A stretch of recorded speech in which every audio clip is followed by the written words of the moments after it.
Asteroid of fear.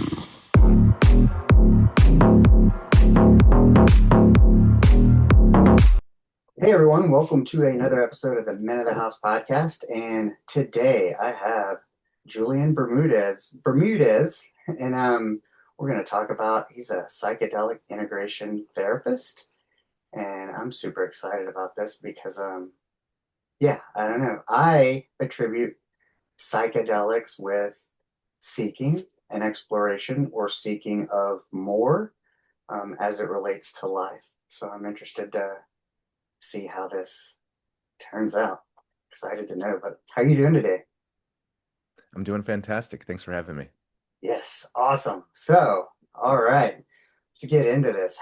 Where, start with the backstory a little bit. Where did you grow up? How did you grow up? Kind of what your parents do? Was it a loving environment?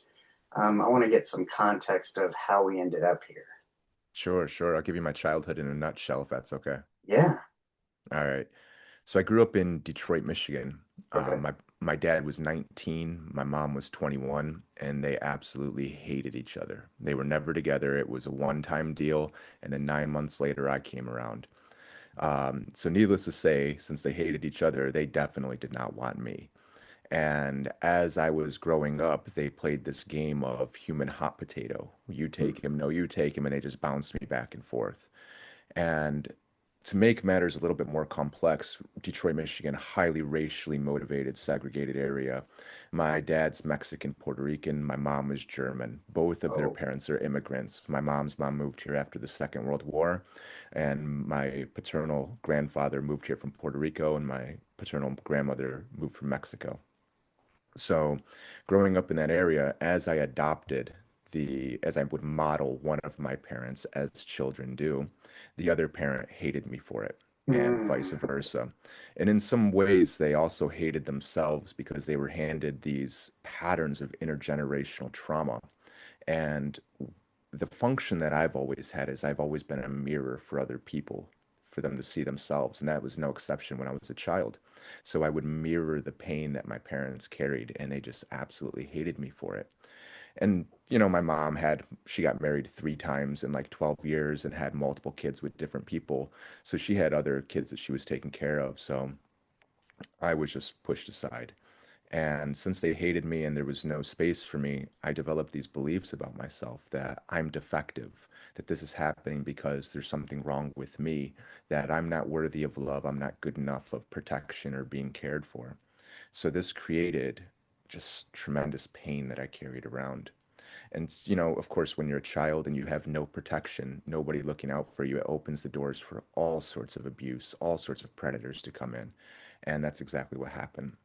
So from the time that I was about 13 years old, when I was really starting to get on my own, until I was about 22, 23, it was just pure survival.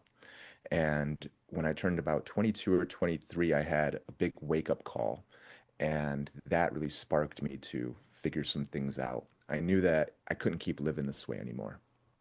If I were to continue down this path, I was most likely going to end up dead, or I was going to end up in prison, or some combination of the both.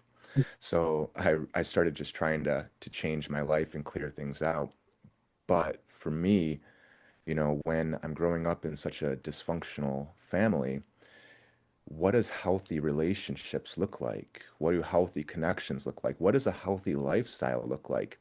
I'm mistaking all of the pinnacle of those things for the models that I had growing up.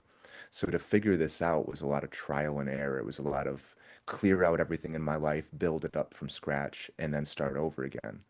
I went to university to go and study addiction psychology, clinical psychology, with the idea of transforming all this pain that was inside of me, and of course, helping the people of my community go through the same thing. And through that process, I got to say, I wasn't very thrilled with the responses, the answers I was finding in university. And so I started finding a lot of research, a lot of literature, all in the medical literature, of course. It wasn't that it didn't exist. It wasn't that the research wasn't being done. It was that the university was picking what they wanted us to learn. And I mean, for various reasons, of course, right? And so I found some incredible teachers that were talking about the things that I was very interested in, and I just dedicated myself to that kind of study, independent study, learning from these people myself. The more and more I practiced it on myself, the more I explored the literature over the course of about 7 or 8 years, once things started to really click for me, understanding the things conceptually, reading them in a book, talking to somebody about it, it's totally different than applying those concepts to yourself, to identifying that pain, how the pain from the past keeps showing up to the present, and making choices in how we can navigate that or express it, and ultimately choosing new paths to liberate ourselves from those old ones. Understanding it conceptually is one thing, but then doing it is something completely different. And so once I finally started to figure out after a long haul of how I could start to apply this to my life and things started changing, that's when people came and started seeing me. More and more people wanted to know, well, how can I do that too? And that's how I got where I am. Bless you. Thank you. Yeah, it's Yes. allergy season in full effect, so I'm gonna probably sneeze a couple times here. Oh, there it is. Yeah, we get it. We get it in Texas. I had an interesting one a couple of weeks ago where I felt I was driving, Ubering, and I was way out in the country somewhere, and the allergies were robust. But I had this, it was like almost like a tickle in the throat where I'm trying to clear the tickle, but sneezes kept coming. And so I couldn't scratch either itch, unfortunately. Like I didn't get the full orgasmic feel of the sneeze, nor did I get the relief on my throat. And I was like, this is weird. This is the first Yeah. time this has ever happened. But between 13 and 22, when when did you become aware that you were mirroring this pain, and how did you come to understand it? Did you experiment like in high school, your younger teenage years? Did you experiment with weed, LSD, anything like that, mushrooms? Because I know for me personally, my psychedelic experiences came much later.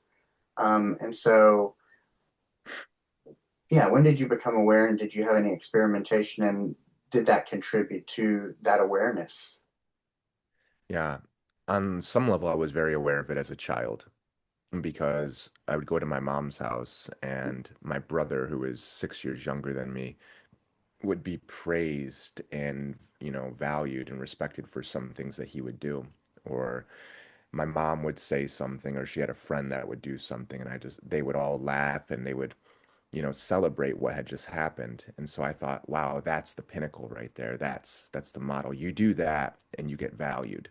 And then I would go to my dad's house a week later and I would do that same thing and they would just ridicule, criticize, punish me for what they had just done. So at first, of course, the belief was there's something wrong with me, but also I was realizing very early on that there was nothing that I could do that was going to get me safe or get me valued or accepted or respected by anybody. If no matter what I did, I was going to I was going to get punished for it. So, on some level, I was very aware of it. A part of me was, at least. Then there was another part of me. It was a survival adaptation that was saying, well, my environment sucks. My relationships are terrible. There's only two ways I could look at it. The first way is, well, my parents, my caregivers, everybody around me, they're just not up to the job. They're not qualified for this. They're not capable of doing this. In other words, I'm not safe. I'm just screwed. And there's not a lot of flexibility in terms of how to navigate that worldview. So the way that I looked at it, which I think the way that most people look at it, is, well, my parents, my caregivers, they do know what's going on. They're older. They have Yeah. relationships. They care for other children. They can have connections and safety and they can be valued and respected. The problem is, I'm doing something wrong. I'm not good enough. I'm not worthy. So if I could be good enough, if I could do the things, then I'll get the connections. So there was a balance of the two that were there. On the one hand, I knew I was just screwed. And the other hand, I would try my best to be good enough to get the things. So I was somewhat aware of it, and I started disconnecting from my family very early on, like at age 13. Started going out on my own, living with friends, just bouncing around, staying wherever I could just to get away from the house, the houses. And yeah, when I was in my early 20s, I had a second near-death experience. I had one when I was about 10, and I had another one when I was 22 or 23. And that's what really sparked some things inside of me. I had this incredible, what I would refer to as a psychedelic experience today, is what I would call it. But it was a very much a near-death experience. And it carried on. I started undergoing this transformation. And that was what really sparked the curiosity inside of me. And so when I went to university, it was trying to figure out what was that experience, because that pulled me away from drinking, that pulled me away from the Mhm. prescription pills, that pulled me away from so many things that were toxic in my life and encouraged me to change into it really empowered me in a way to make changes in my life. So I wanted to know, what the hell was that experience? I had never heard anybody talk about anything like this. And just kind of mentioning it, you get treated like you're schizophrenic or like you're crazy or Was it something. scary Oh, it was or was it terrifying. more okay? It was terrifying on the one hand, but then it was also liberating and empowering. It was Right, incredible. right. That's what I was wondering because oftentimes, like a near-death experience can prompt somebody to actually go out and live, Hmm. quote unquote. Um, but yeah, like kind of like you said, I think it's the afterwards that's the liberating part. But kind of when you were describing it, it I wondered because there are some other near-death experiences that you hear of where people have a sense of peace about them, Hmm. rather more so than the fear. But Yeah. what led to the near-death experience, if you don't mind me asking? Like what happened? Yeah. Yeah. So I was living on my own.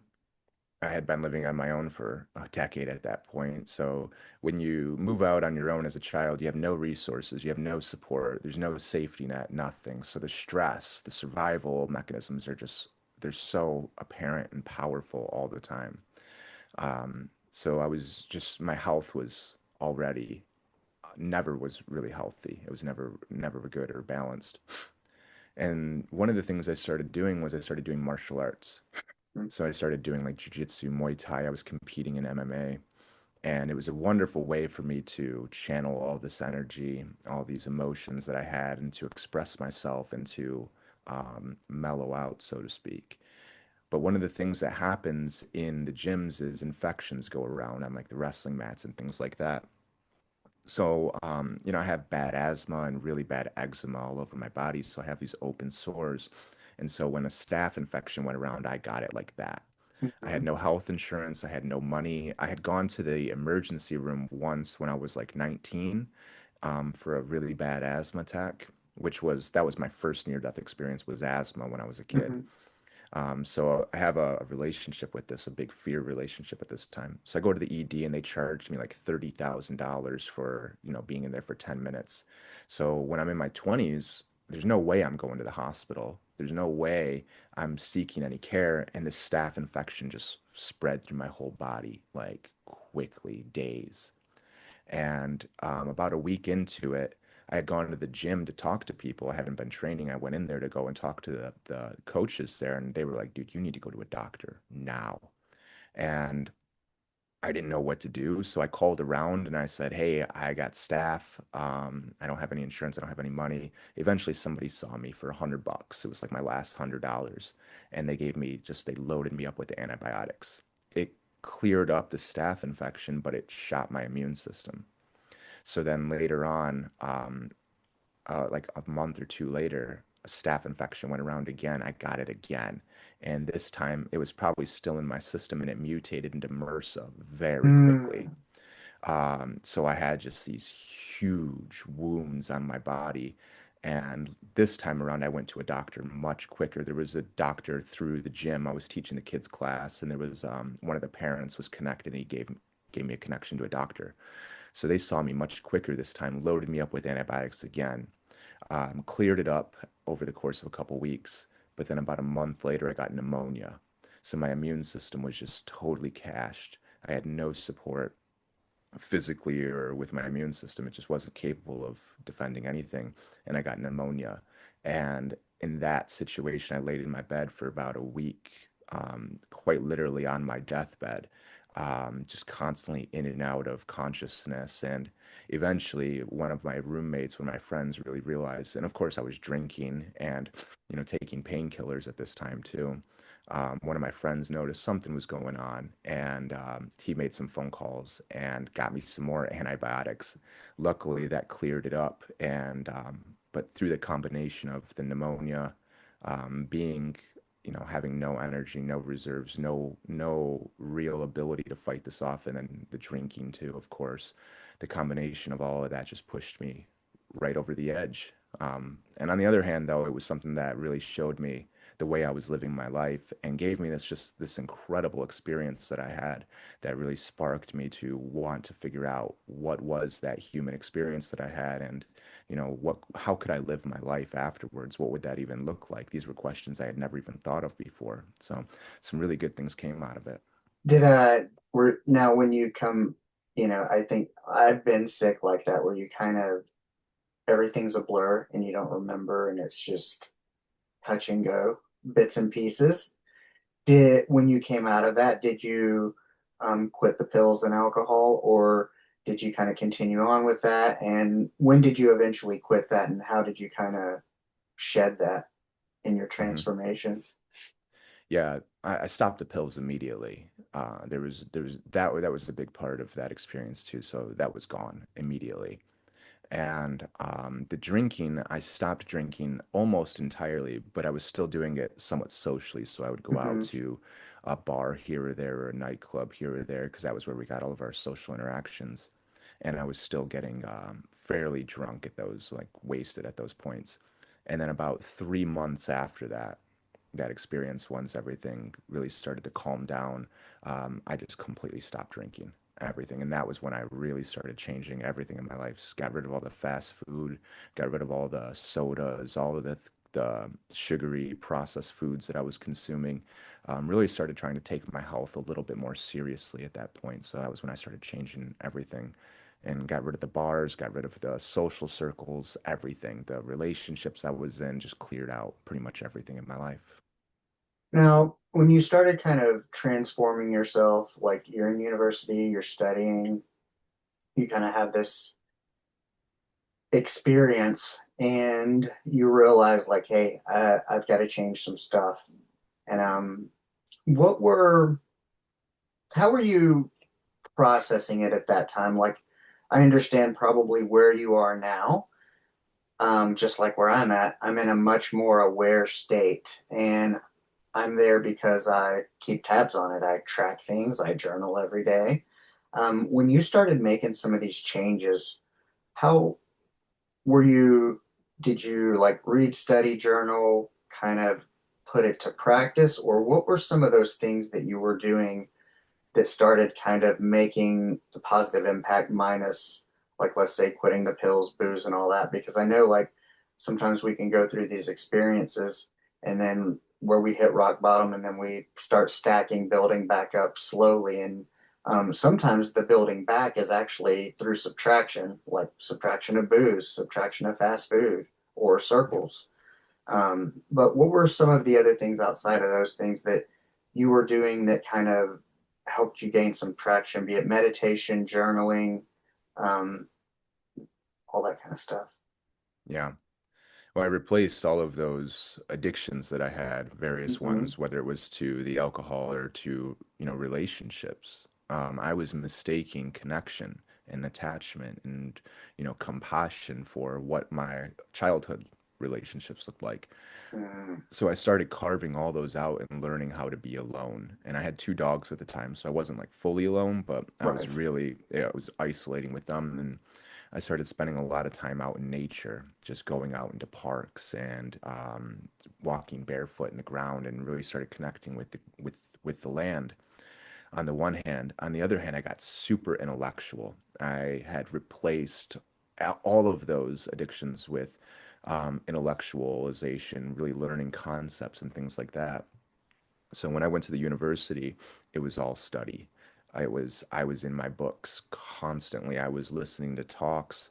I was following people. I was learning every one of these concepts as thoroughly as I could, and really trying to not just be able to, repeat all of the information, but Right. to really understand how it was working. And that was when I was doing that, of course, I had fixated originally on like Jungian psychology and Joseph Campbell mythology because they were talking about these exact experiences that I had, this near-death experience. The way that they were describing it was identical. So that was the first big lead that I had found in understanding what I had gone through. And through studying that, I was starting to find, wait a minute, all throughout human history, every single culture has had a sacred, highly respected place in their society for these types of ceremonies, for these types Hmm. of rituals, where they would work with a substance or they would do some sort of practice, be it meditation, fasting, a sun dance, isolation, sensory deprivation, whatever it is, to induce this type of experience. And this experience was held in some of the most highest regards all throughout human history. So when I found that type of information, I was just so deeply imbued in it. I couldn't stop reading it. And through that, I had found all sorts of incredible teachers who were talking about modern day psychedelic experiences. They were talking about the medical literature and how these were being used to treat things like addictions, Hmm. PTSD, chronic depression. And when I found that, that was when I just got so deeply into it and was studying all of these forms of therapy and all these healing techniques, and of course, applying it to myself. Again, knowing how to meditate and how to do this for yourself conceptually is one thing. So it wasn't just studying and reading the books. It was then I'm going to experiment with, can I hold my attention for 10 Yeah. seconds? Can I focus on one thing can I stay present in this moment for a certain amount of time? And just to do it for 5 or 10 seconds was incredibly difficult because I was so disconnected from myself. Yeah. So I didn't work with any psychedelics well into my 30s. I was just studying it. I studied it for about 7 or 8 years, learning as much as I could, and that's when I started, when I was in my 30s, really experimenting with myself. Well, I love what you said about kind of that being alone. I'm an only child, so I almost require a bit of alone time. Hmm. But I used to always make the analogy of when you would see friends growing up around you, guys or girls who they go from, you see girls who go from guy to guy to guy. Or I had a Yeah. friend who went from girl to girl to girl. And it's like, well, what kind of music do you like? It was whatever they were listening to. Like he had none of his own opinions or his own Yeah. stuff. And, um, people forget that they're, you need to be solid with self. um, that is like a requirement. And I've always had this viewpoint of like, I don't know if it's from being in hospitals as a kid and knowing that life is chicken today and feathers tomorrow, but life, you could have everything. You could have the best wife and kids one day, and the next minute they're gone, and your life is completely changed. And so you're still going to have to wake up and face yourself in the mirror every day. And that was kind of something I've always subscribed to, and where I never felt like I needed anyone. Like if you can have someone to be a value add to your life, then that's fine. But I think there's really something valuable and something to be said for kind of being self-sufficient and being okay being alone. Um, Hmm. yeah, Yeah, I we have need to it. learn to rely on ourselves and to connect with ourselves and to value our own self, our own company in lots of ways. And one of the ways that we usually adapt to pain is we disconnect from it. Like when we're going through it as children, for instance, there's only a couple things that you can do. You can set boundaries with the people who are causing the pain. But for somebody in my situation and for most kids, we don't even know Or what a boundary is. And well, if we were to and yeah, the adults are setting the boundaries. Yeah. And so if you express a boundary as a child, most of the times it'll make your situation more dangerous, more Hmm. intense. So that's out the window. You could go away physically, which I did when I was about 13 years old. But to survive out there as a child, when the attachment is the most important thing for you, it's so incredibly threatening and dangerous. So you literally are piquing all of your survival instincts by leaving. So the third option is the most reasonable survival mechanism is we go away mentally. We disconnect from our emotions, we suppress our boundaries, we suppress our expression, and we use various mechanisms of distraction to take us away from our emotions and our feelings. this becomes addictions later on in life.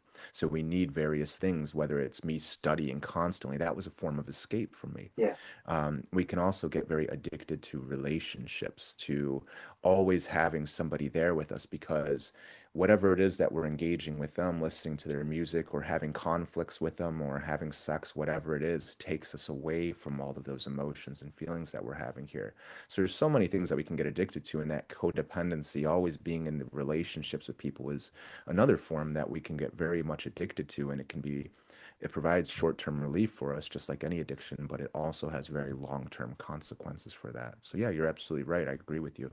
Learning how to be alone with yourself and to value yourself and to enjoy your own company is very important, and a lot of people have to go through that.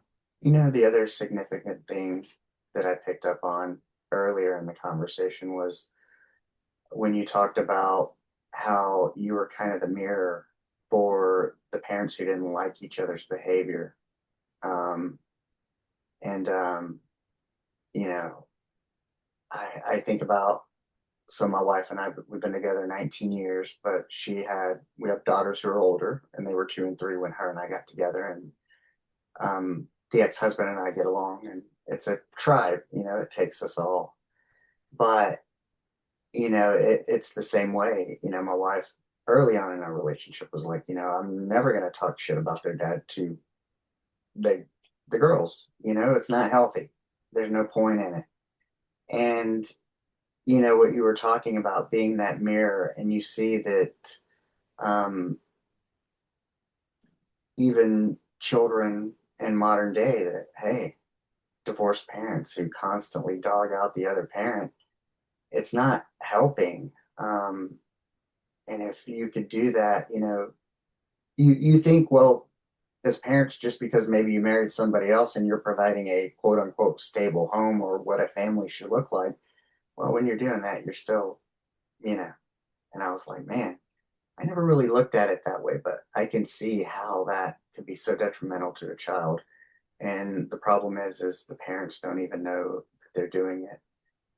Because one of my biggest realizations in the past 2 to 3 years has been that, you know, be it, let's say, the legalization of marijuana and psychedelic therapy even being available, or podcasting, is that, you know, your parents, my parents, they came with all these beliefs from time frames that were much more volatile, much more segregated, and much more hatred out there. And they don't, the people from those generations, I mean, we're trying to shed all that and step into new things, like learning that, well, maybe marijuana wasn't terrible. Maybe psychedelics aren't terrible. Maybe alcohol's a fucking problem. But that we accept and make it okay. Um, but stuff like that, yeah, the generational stuff is big. And I'm a Gen Xer, and I don't know why, but um, I feel like a lot of the people I have these conversations with, is there's some sort of similarity in that we feel like we're the generational curse breakers of our family's bullshit. Yeah, you're nailing it right now, in the sense that that's really the responsibility of our age, is to, you're talking about this intergenerational trauma. Hmm. So when the parents are dogging on each other and they're attacking and blaming each other, that is a traumatic experience. It's a result or an expression of terrible pain that they're going through, that they don't know how to process. They don't know how to express it. So it comes bursting out the seams in very inappropriate ways, and that pain flows from one generation to the next. So it is absolutely our responsibility to become aware of these patterns and to start to exercise some choice and some responsibility for them, to ultimately liberate ourselves from them by choosing something new. And it can be in so many things, like you were talking about, like our relationship with things like cannabis or with psychedelics and alcohol.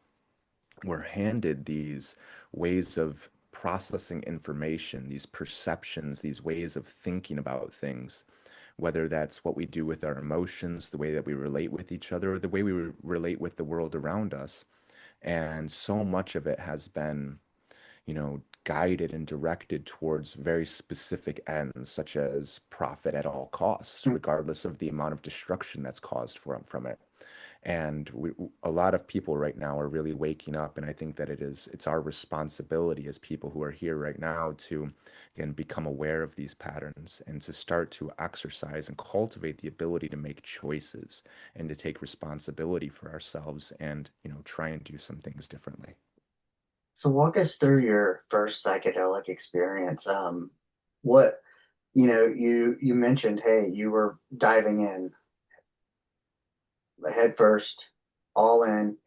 Um, what made you decide to want to try it? What was it like leading up to it? Were you nervous, excited? And then what was that first psychedelic experience like, and what did you get from it afterwards? Yeah. So I was diving headfirst into it full on by consuming all the information about it. Like for 7, maybe 8 years, I had consumed all the literature, all the medical literature, all the studies that were done through the 60s, 70s, everybody who was doing them currently. I was learning every technique about it that I could. Um, and I wasn't working with the psychedelic myself. I was trying to figure out how I could get there on my own through meditation, for instance, through self-reflection and inquiry. But again, those patterns are just so deeply entrenched that Yeah. I had developed with that it was so difficult to even imagine what it would look like to do something different. So I had, finished university and I went on this crazy bike trip for 8 months cross country and landed on the Like West motorcycle or pedal? pedal Oh, bicycle. wow. It was me, two other people, and then my two dogs as well. So Mm, it was a group of us, and we landed in Portland here. I wanted to go to the West Coast. One, I was trying to get into graduate school out here, and two, the atmosphere, the culture around psychedelics was totally different out here. yeah. So I wanted to get out here, and when we landed after that bike trip, the treadmill was dialed up to level 10. Bills, finances, all coming in. And we had no money when we went on that trip. Like we barely had enough money to sustain us on that. And we were camping every single night. We did not get any hotels. We're just buying food pretty much. And so when we got here, we had just enough money to pay for our first month's rent. And, you got 4 weeks and you got to have enough money to make the next rent. So the stress was so high. And I went into working at the university. It took me about 3 weeks, and I finally got my first job. And after applying to 200 jobs, I finally got called back, and I get a $12 an hour job where I'm working in a closet crammed in there with 5 other people, and we're just treated like absolute scum. Just anybody who wants to come and take a dump on us, that's our job pretty much is Yeah. to just take it. So the suicidal depression that I had been dealing with my whole life came back, and it came back strong. Now, did It you was have any of those, any SI, suicidal ideation, like on the trip, any dread, or because I'm looking at the interesting contrast of like this excitement of setting off on a journey that's Mhm. almost the most exciting part of your life, but then, like you said, then all of a sudden the anxiety gets dialed up to 10 because guess what? In 4 more weeks, and then 3 weeks in, you get a job that you're totally shit on. Yeah. And, Yeah, the bike trip was so incredible because it was something I had never done. It's something that most people never do. right. And So it was we'd more given up. freeing. It was very freeing. And, when you give up your apartment, and for somebody like me, I had an eviction on my record from when I was 19 years old. Hmm. To rent an apartment was incredibly challenging. So we gave up my only source of safety, Right. gave up all my possessions, and everything that I had, I was on my bike. So once we got out there and we were on the road and we look at the map and we're like, whoa, we are far away from where we started. It kind of sets in, and the anxiety is always present. There's always that sense of impending doom. There's always something that's going to go wrong, and I didn't have any money, so I always knew I was gonna have to figure it out. There was always that stress. But when we got to Portland and I couldn't find a job that paid more than $12 an hour, yeah, the stress, the everything was super high.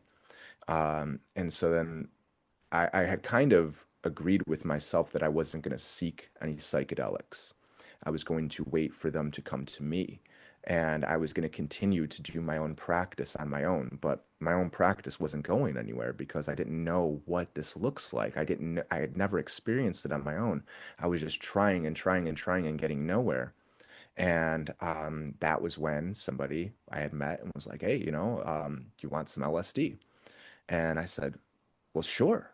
Yeah. And so I took some of it and I went back to my apartment and I was preparing myself for about a week as well as I could. And I took a very small dose, like one tab, and I Hmm. just had this beautiful, incredible, open experience where all the visuals, LSD is so symbolic and visual and mental. So I just Did you set saw, intentions and all that like in the week prior when you were, yeah, since you had studied it? I mean, I hmm can tell you my first experience wasn't as intentional. yeah, It wasn't intentional as I was going to take it, yeah, but of I didn't course. set any intentions, and Uh-huh. I wasn't seeking out, what I understand it to be now. Yeah, of course. Well, when I'm in this situation, while I understand at a conceptual level how this works, I'm setting intentions, but the intentions I'm setting are not the way that I should be setting them. Right. They are leading me down a very difficult path. I happen to have beliefs about myself that things have to be intense. If they're not intense, it's not worthwhile. Everything for me as a child was super intense. So if Oh, things aren't intense, I can't feel anything. So man. my belief about this experience is that it has to be intense. You see how I'm leading myself into a very difficult Yeah, because time. I just did a solo episode for my Unfiltered Friday where I talked about kind of being stuck in a fucking pattern. Even though it's a Mhm. shitty pattern and it's painful, it's still comfortable. Yep, And I exactly. was That's thinking all like you I know. didn't realize like, the fact that your childhood was so fucking dialed up that hmm normal actually feels abnormal. Exactly. Or safe feels dangerous, Yeah. or setting boundaries is threatening, or having emotions is a survival threat.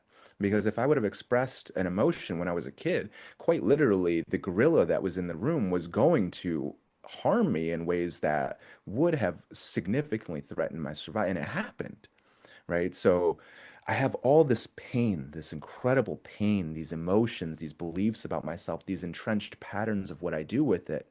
And while I'm setting intentions, while I'm wanting to work with it, I have no idea what that looks like. I'm blind, just stumbling around. And so my first trip, it went really well. I gotta say, I mean, Mhm. the LSD was just, it was perfect for me. And I was like, wow, I can really see how this works. But it was kind of like dipping my toes in the water. Yeah. And so I did it again, another small dose. And this time, a lot of that pain and turmoil started coming up to the surface as it does. And I didn't know what to do with it. I had no idea of what to do with emotions. I couldn't even recognize them. They were these big, overwhelming, terrifying, scary monsters, and I wanted to avoid them at all costs. And so the LSD really brought it up for me. And then afterwards, it was just sticking with me. And I'm going into the job and I'm just like, this is miserable. My whole life sucks. I can't keep doing this. And I was really starting to think suicidal thoughts. They were so deeply entrenched in me. It was so common.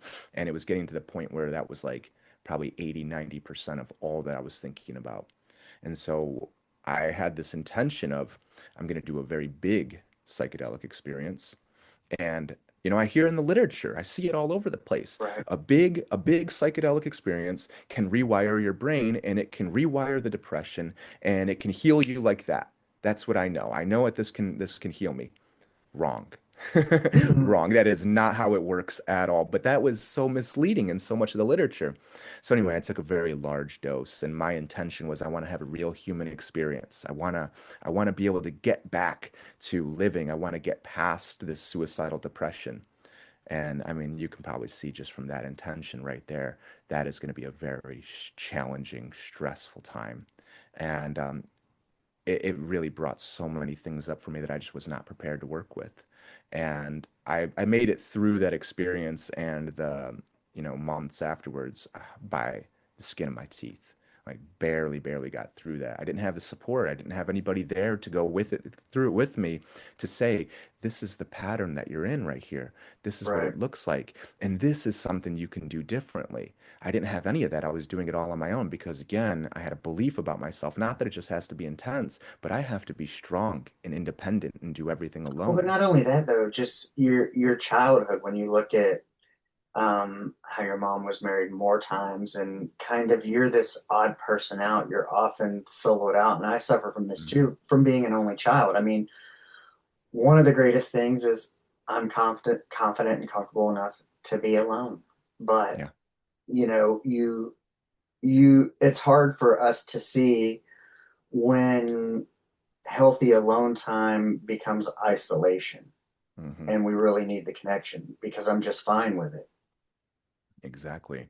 And, reaching out and asking for help is something that it was like a spectrum of light that I was unable to perceive. It was a color I couldn't even see. I didn't know what asking for help even looked like. So I Yeah. went through it all on my own. And this experience was so profound. It stuck with me so much. I had death and rebirth experience. I had seen how negative and how toxic and harmful my patterns with myself, my relationship with myself, what I was doing with my emotions, all these things were harming me. Of course, I didn't know what to do about that.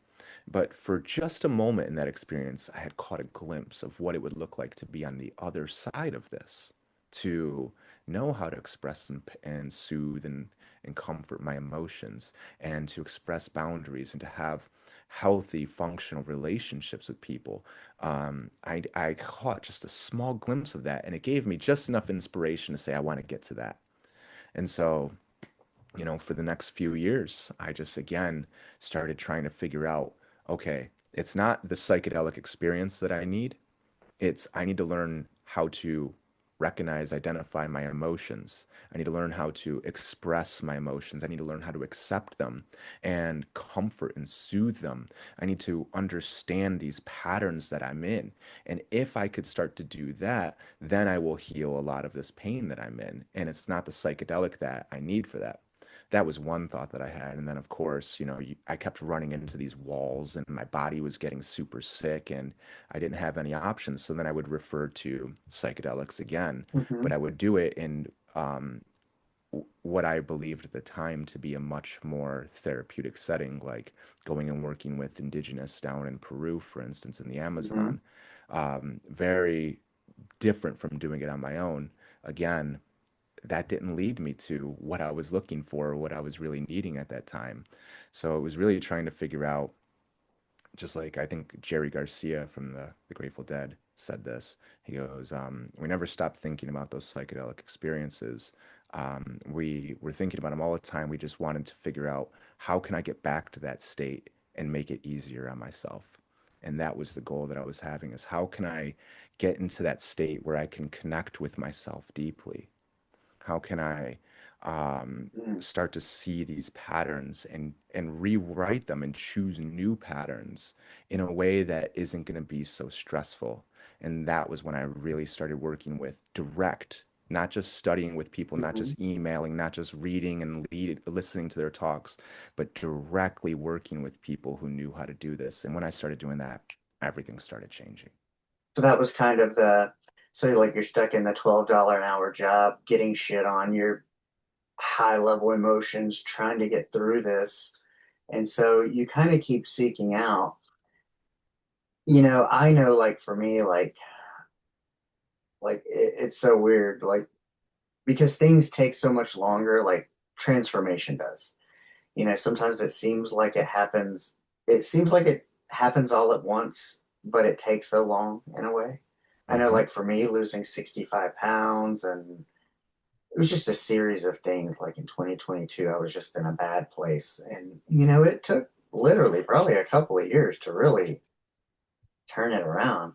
Is Yeah. that about what it kind of took for you? Like getting out of the 12, you just kind of start making small adjustments, like you get out of the job, then your mental health is a little better. And then you're continuing to study on experience and kind of progressively gets a little better. But where would you say that kind of working with other integrators who kind of showed shown you what you were supposed to be looking at and for, is that kind of where the big pivotal change happened that kind Yeah. of allowed you to become into who you were to now work with others and provide that? Yeah. Yeah, a lot of the times we hear, like I was saying with what I had heard from the literature, Hmm. is that it's a quick, immediate fix. There's immediate changes, there's immediate healing that happens here, and certainly that does happen. It's certainly kind of, I see it, I help people, and they can get immediate changes, immediate relief just from a 5 minute conversation. 5 minutes into a conversation, we can get directly to the core of their pain, and Hmm. they can start to change their relationship with it very quickly.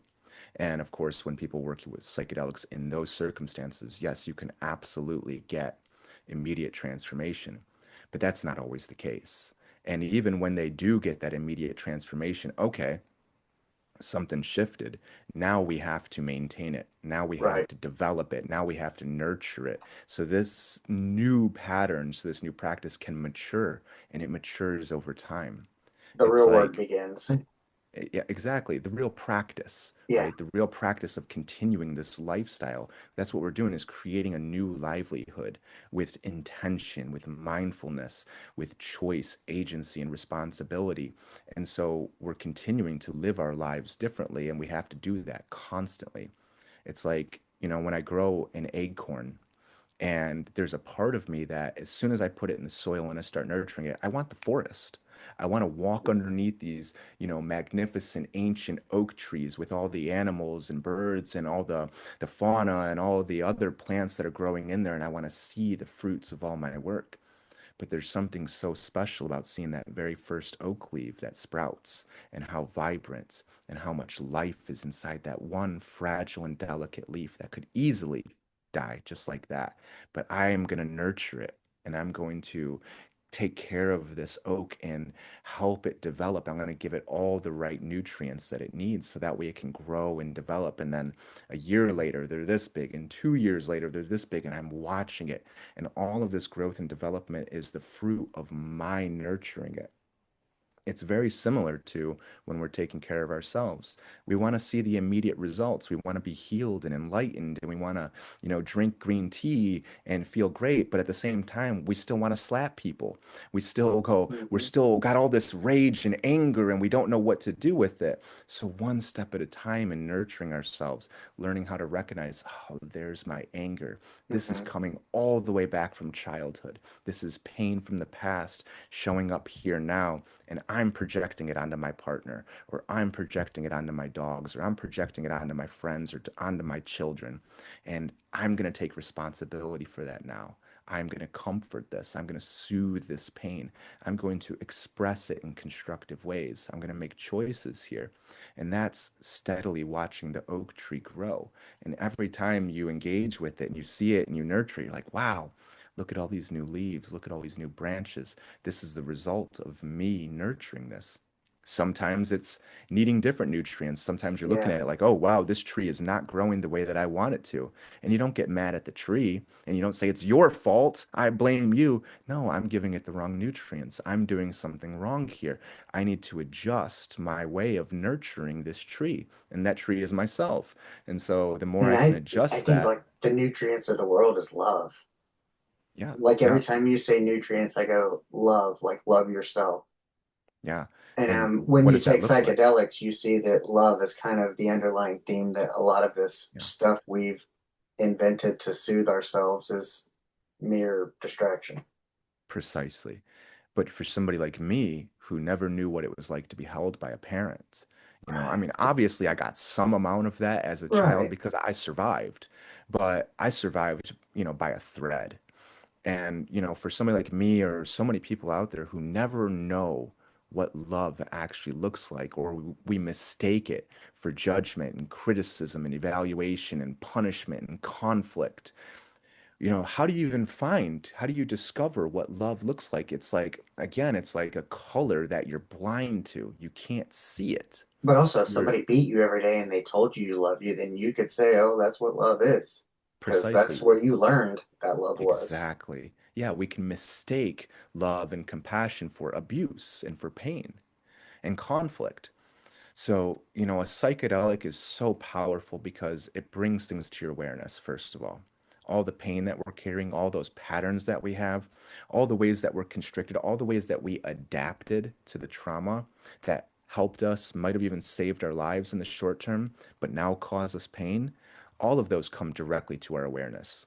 So if we're prepared to engage with it, if we've already built a relationship and we can identify it and recognize it, accept that it's here and comfort it, then we can start to choose something else. The psychedelic's so good then at writing new patterns very quickly. We can immediately carve out new neurological patterns so fast. And another thing that it does is it can oftentimes show us things that are outside of the spectrum of what we already know. So for me, I had no idea what compassion looked like. Every one of my Mm. relationships was fairly abusive and, confrontational. There was lots of conflict and judgment and evaluation, so on. So for the first time through a psychedelic experience, I really saw firsthand what does it look like to experience unconditional compassion. And then I realized, oh, this is in my life. I have multiple people in my life who give this to me, especially my dogs, for instance, but I was Right. blind to it. I couldn't even see it. Mm. So being able to experience something outside of the spectrum of what we already know or what we can identify is so powerful because then, okay, now I know what this looks like. Now I can really start to develop my capacity to cultivate this, Yeah. to build it in myself and share it with others.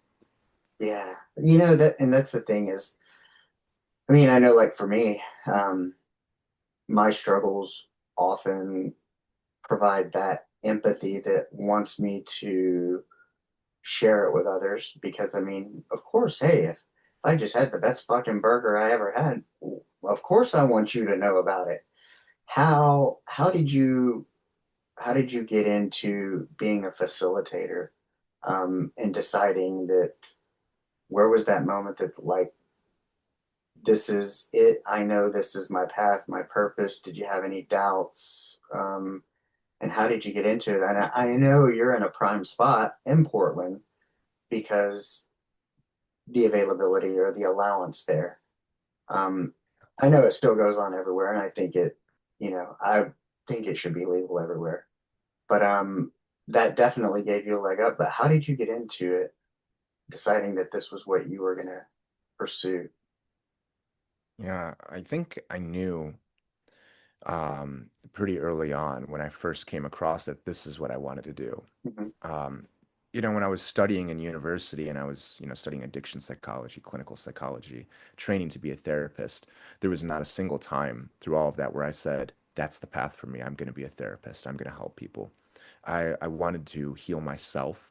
And Hmm. I really did want to work with other people, but I knew this was not the path that I was going to follow. But as soon as I came across very specific teachers that were in this field, it clicked. And I knew right there, this is what I want to pursue at all costs. Um, of course, there were figuring out how I was going to do that Yeah, was something that I had to uncover over a course of a decade, right? When I started having these experiences and then I saw how powerful the psychedelic experience could be, which you read that in the books, you read it in the literature, you hear people talk about it, and until you experience it, you don't know how right. powerful this is. And I saw how dangerous it could be too. Hmm. I saw the power in the healing that could be there, and I also experienced myself how much this could exacerbate things by bringing all of that pain to the surface if you're not ready to work with it. So now it's at the surface and you can't avoid it, you can't distract from it. All you can do is see it and focus on it, and you don't know what to do with it. What do you do? So when that happened to me, I had seen how much it could heal and how much it could also harm. Its double-edged sword, so to speak. That was when everything else that I was focusing on just got dropped. And all of my attention went to figuring out how can I get to that space and make it more therapeutic. And so I Almost like started, co-regulation, teaching a kid co-regulation, having a facilitator there because the thing precisely. was is yeah, I can remember like using psychedelics maybe as a younger man and then as an older man, the difference Hmm. with intentions versus like say just having the experience. Yeah.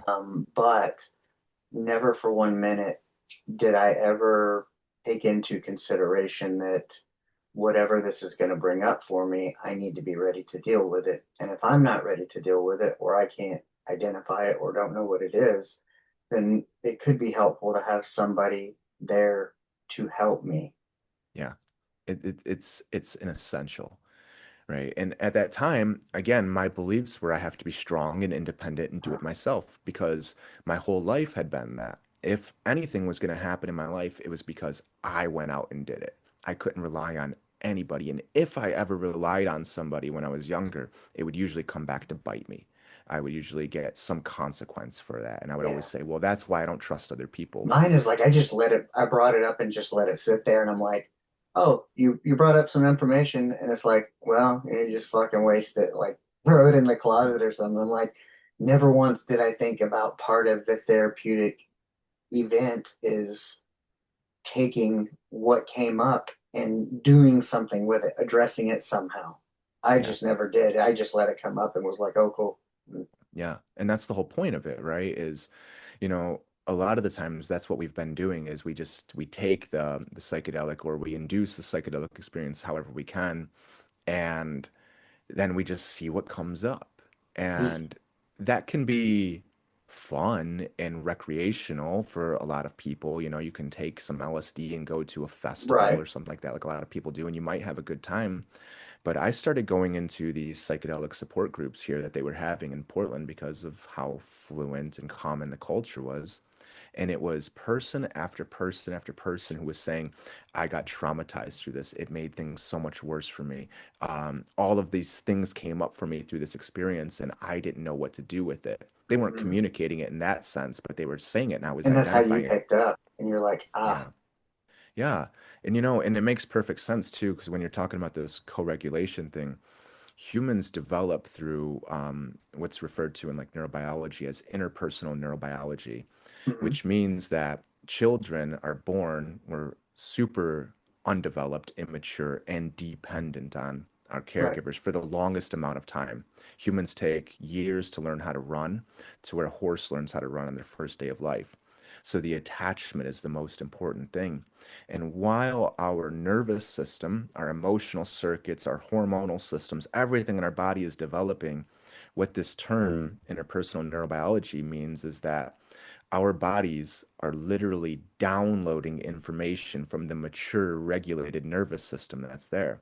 But then what happens, of course, if you don't have a mature, regulated nervous system or the people around you are, Yeah. undeveloped I themselves, never you learned how develop to that. co-regulate because yeah, I never learned to self-regulate because nobody ever fucking co-regulated with me. Exactly. And that's what happens to so many of I us. learned this at 45. Yeah, exactly. Exactly. Terrible. Yeah, yeah, I mean, and it's also wonderful that you were able to. Yeah. Well, Be- but the thing was, is because I have an 11-year-old and it's like when she was 6, 7, 8 and all that and developing and, it was like I would notice my frustration. She was the mirror to me Mhm. and I didn't like what I saw. And I did not want her to feel the way I feel when she is my age. Yeah. And so I felt that it was crucial for me to make a change and figure something out. Yeah. That's exactly what you were talking about taking the responsibility.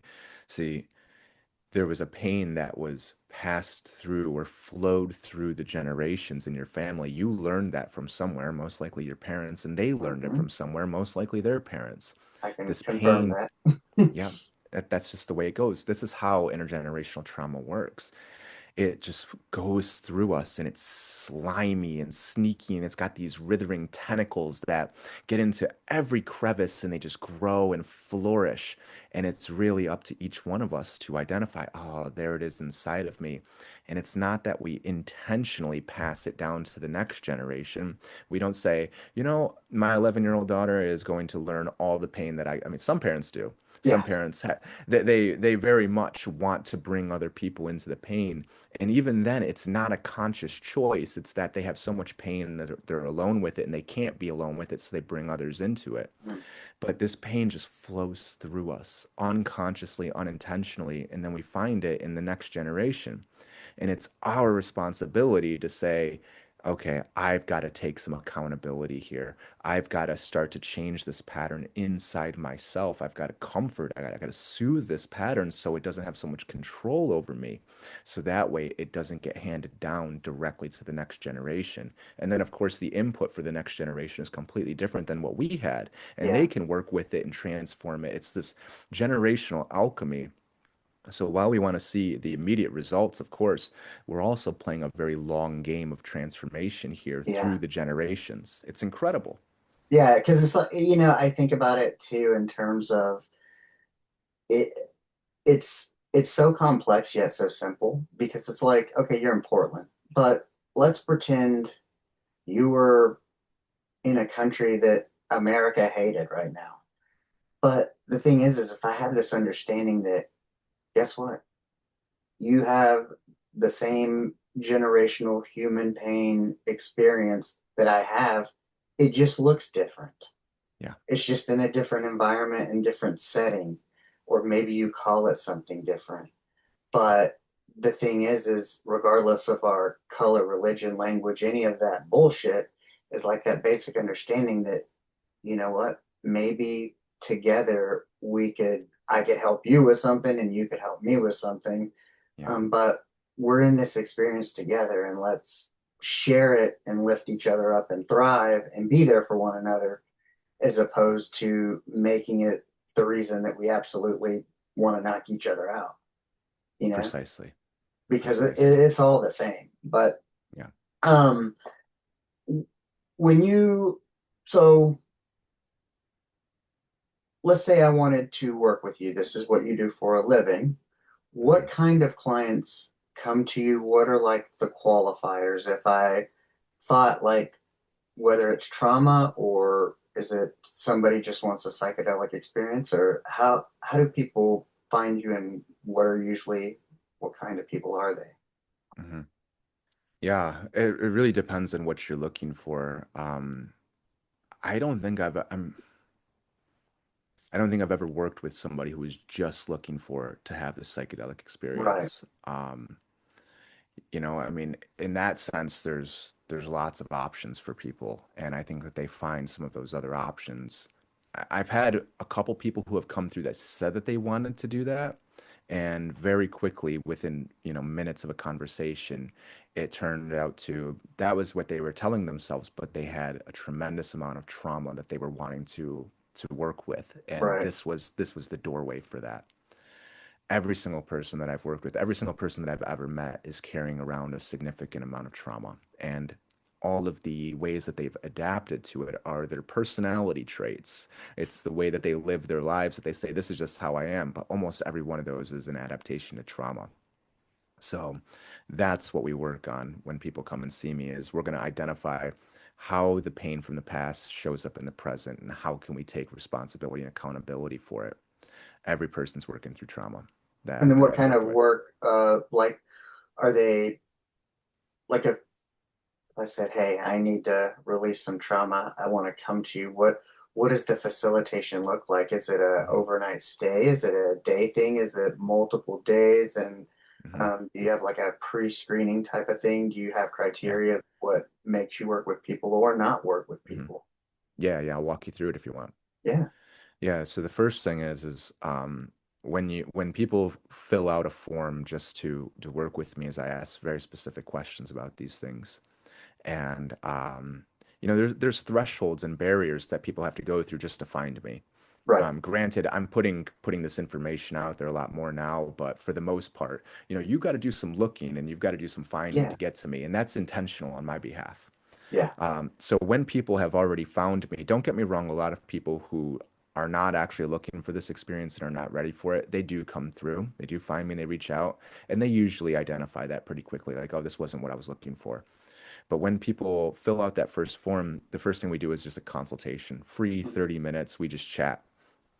And if people decide that they do want to do this, and I decide, or my business partner decides that yes, this is something that could work for us, then we do a screening session, and it's 2 hours, and it's over the phone because a lot of the people are remote, and even if they're in person, we do this over the phone too. Hmm. 2 hours, the first hour and a half, pure therapy. We're going to go straight for the core of what's bringing them in. I'm going to figure it out, and that's my job. I'm not going to do anybody favors by dancing around this thing or playing Right. them. You're going to come and see me weekly for a year, and then you'll identify. No, no, no, no. We're getting straight to it. And almost every person that I've ever worked with says, "Wow, in the first 5 minutes, we got to things that no therapist, no doctor has ever noticed it before." And we do it in a way that is not, we're not trying to judge it or criticize it. We're trying to get very curious about it and understand, why is this here? What purpose does Well, it serve? What's the teaching? And in that appointment, we're going to start to build a practice that we develop and cultivate where you're going to, as the client, start to work with this pain that you're experiencing. And you're going to start to build a relationship with it. And you're going to start to transform your relationship with it immediately. build the So, relationship with pain. That's yeah, interesting. A lot of us want it to go away or we ignore it. precisely. And that's the adaptation to trauma. That's one of the biggest disconnections or responses to trauma is we disconnect from what we're feeling. And you can't just disconnect from pain. You can't just say it like it's a buffet. I will get rid of the pain. I'll get rid of the anger. I'll have no fear, and I'll just take all the joy. That's going to work. No, no, no, no. It doesn't work like that. So the trauma is we disconnect from our emotions, we disconnect from what we're feeling, and we become numb, and we look for distractions to stay away from the pain. So we have to get a lot more comfortable with the discomfort. We have to build our ability to go into those painful things. It's like with our kids. Like, of course, we don't want our kids to suffer. So, what do we do? Well, if we try to take away their pain, if we try to protect them and shelter them and take away all the loss and all the hardship they'll experience, we take away so much human experience. And then at some point, we have to go away one way or another, and then they're on their own, and then they can't deal with anything that's happening in this world.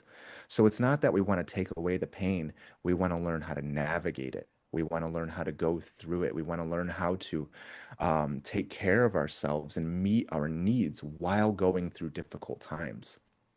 That's what we're going to start to build right away. So they'll start to get a practice in, and they'll start to shape it, and they're going to go work on it. And then we start doing preparation if we move forward. The way I actually structure that appointment is, there's a cost for it, Hmm. but if they don't want to move forward, if we do the appointment and for whatever reason they say this isn't for me, I don't charge anybody anything. So there's no financial obligation to move forward. If you move forward, it's strictly because you want to do so. Right. So then we move forward and we start doing weekly preparations. And I do a minimum, after that 2 hour screening session, I do a minimum of 3 hour and a half preparation sessions. And a lot of the times people opt to do more because they start to get immediate transformation just from doing this.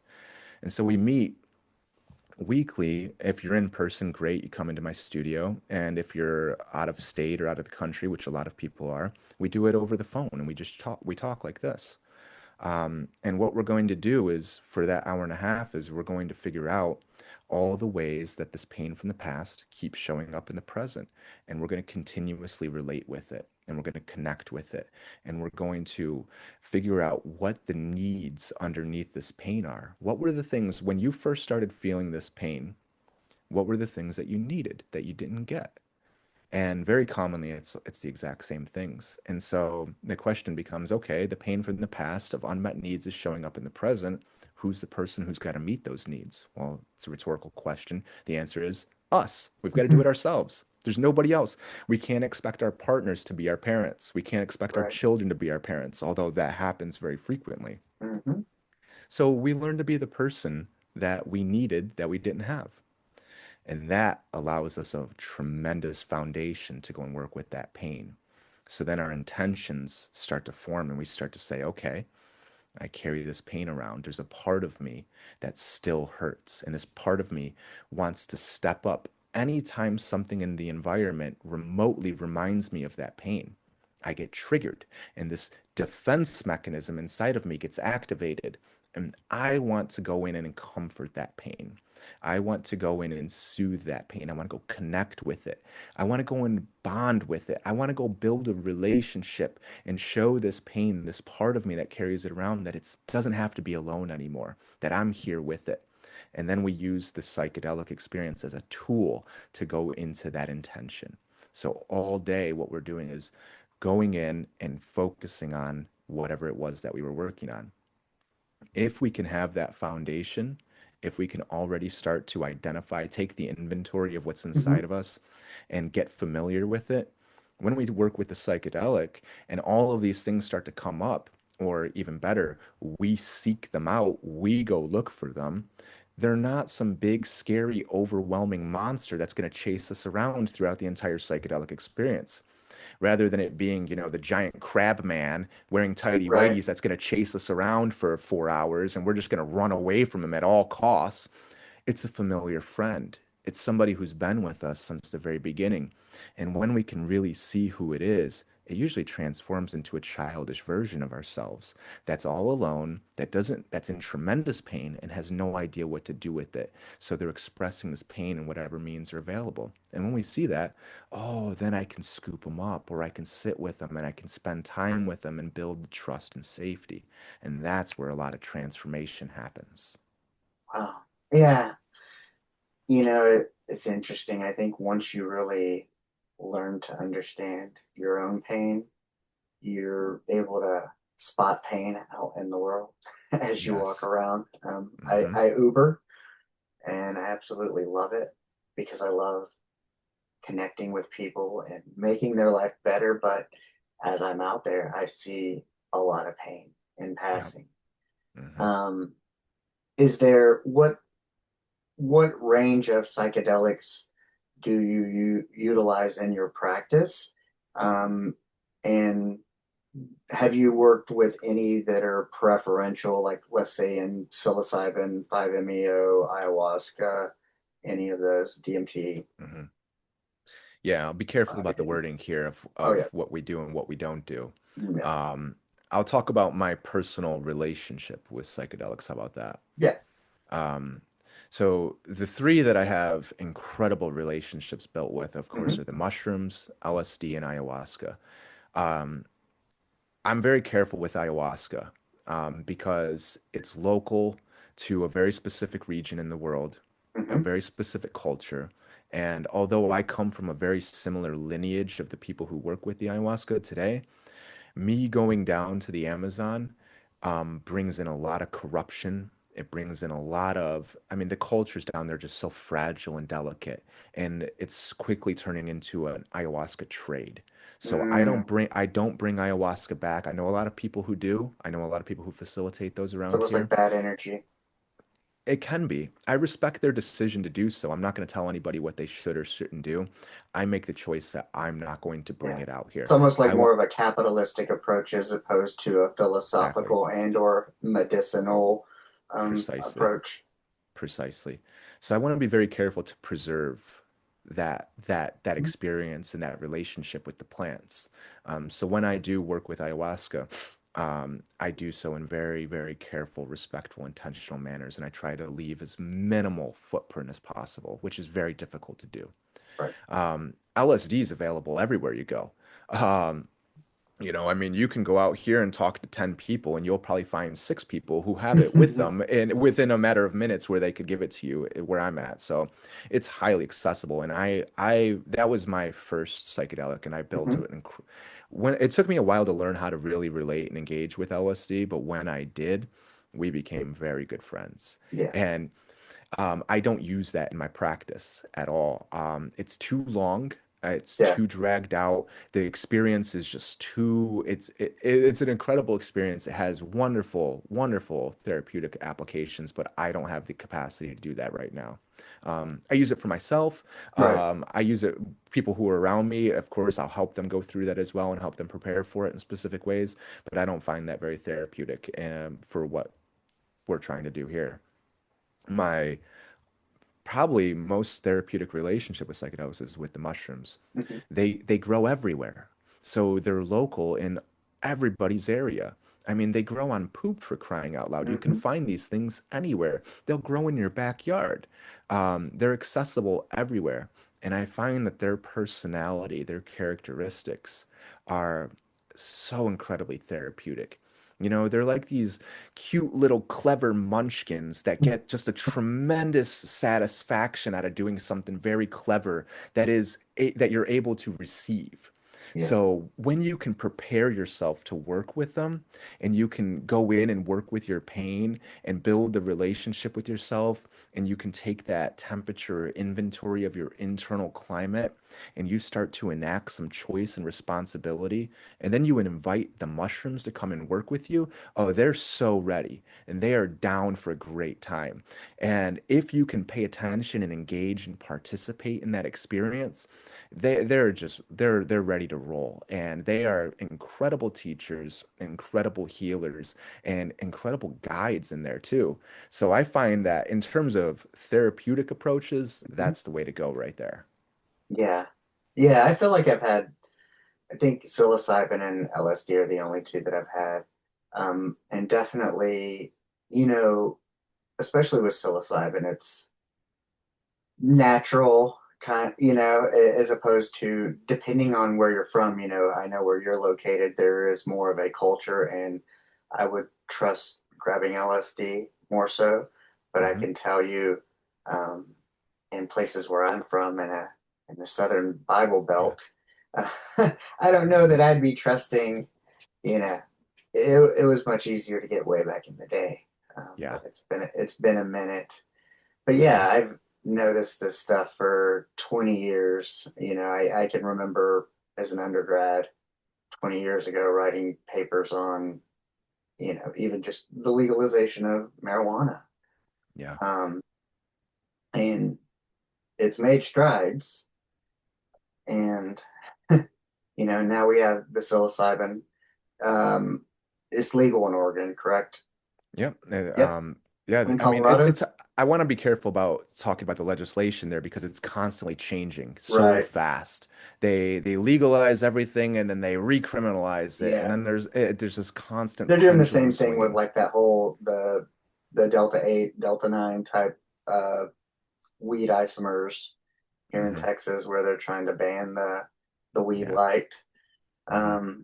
Which is crazy. I mean, I just because I think it's like, well, I mean, all you're doing is one, it's a lot of tax revenue for you guys, but then two, it's all you're doing is inviting the black market Exactly. in, Yeah. which I'm not a fan of. I mean, Yeah. people do what you want to do, but for me, if people are going to do it, just like alcohol, you should be able to regulate it and go into a store and get it safely.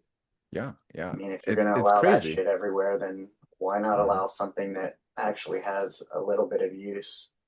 Yeah. Um, do you find that, um, let's say outside of religion, let's just call the idea of something bigger.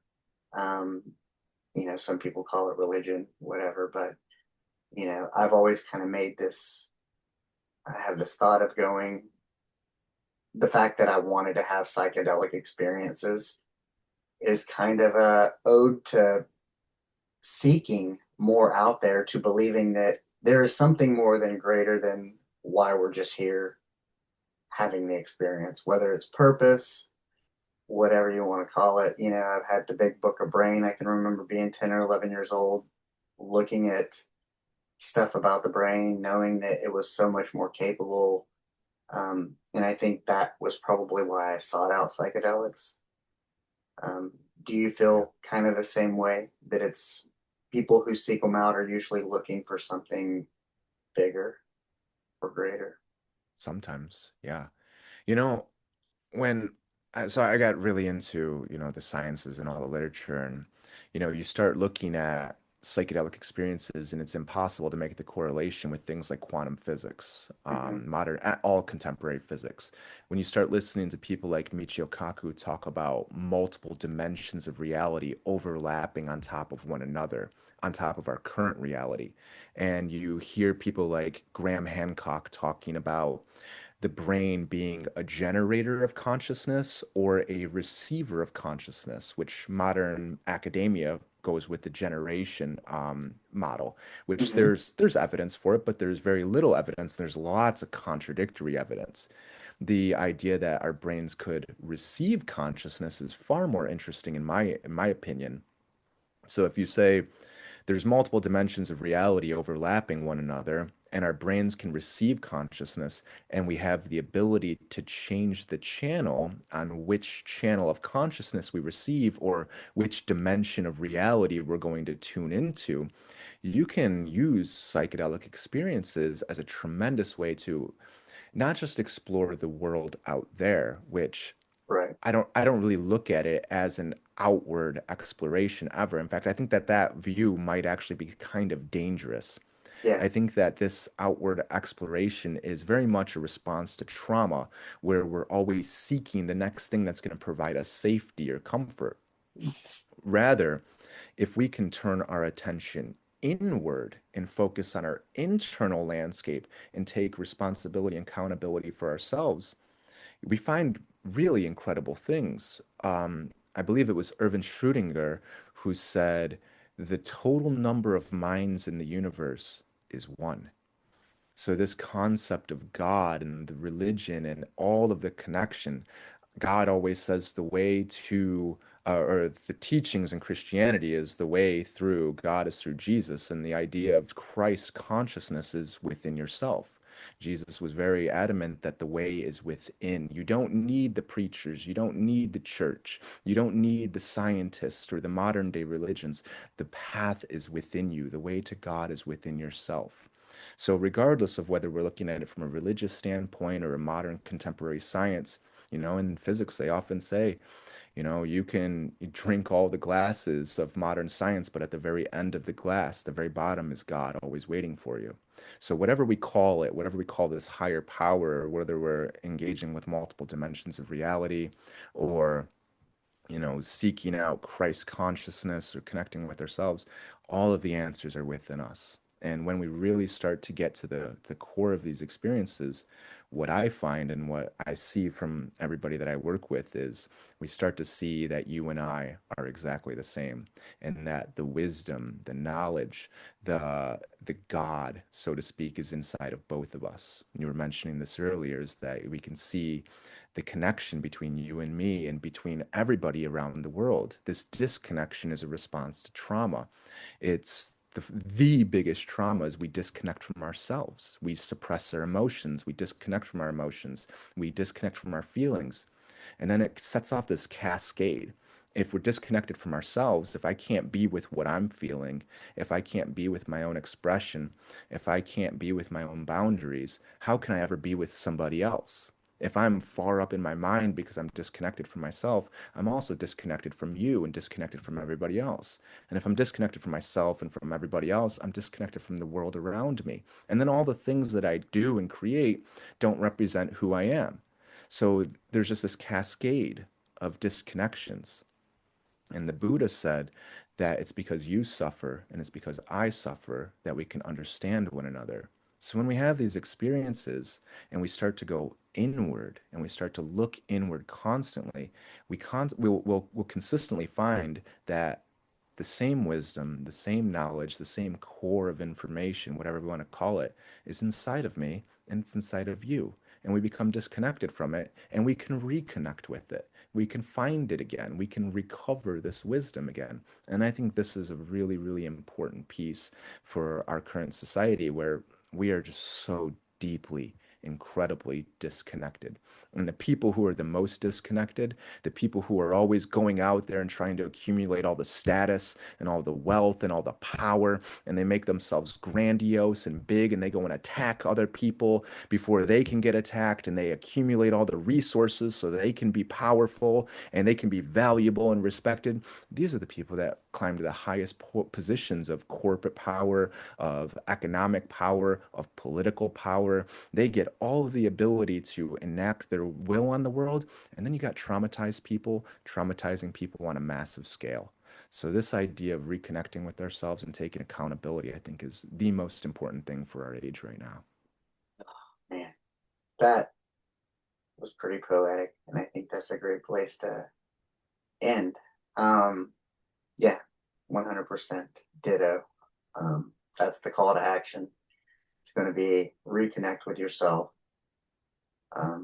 Because, I tell people all the time, we live in one of the greatest times. We have this ability to connect.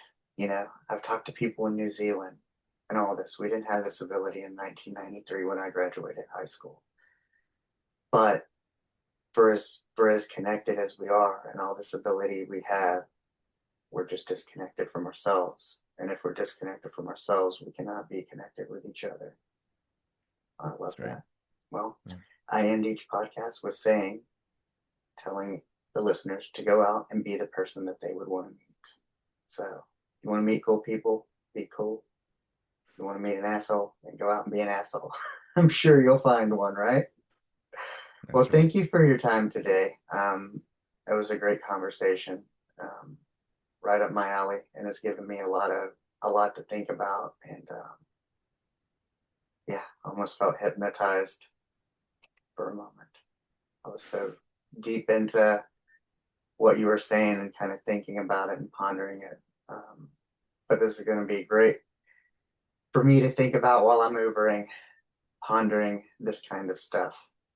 Very enlightening and informative for me and the audience. Thank you. I really appreciate the kind words, and I'm very happy to be here with you. Very happy you have this platform and that you're putting this information out there. Again, yeah, just like you said, with the connection, we can, scroll and disconnect from ourselves and from each other, or, ideally, I'm just so happy that we have the ability to share this information. So thanks for having this. Thanks for having me too. Yes. Awesome, man. Well, have a great rest of your day. Thank you.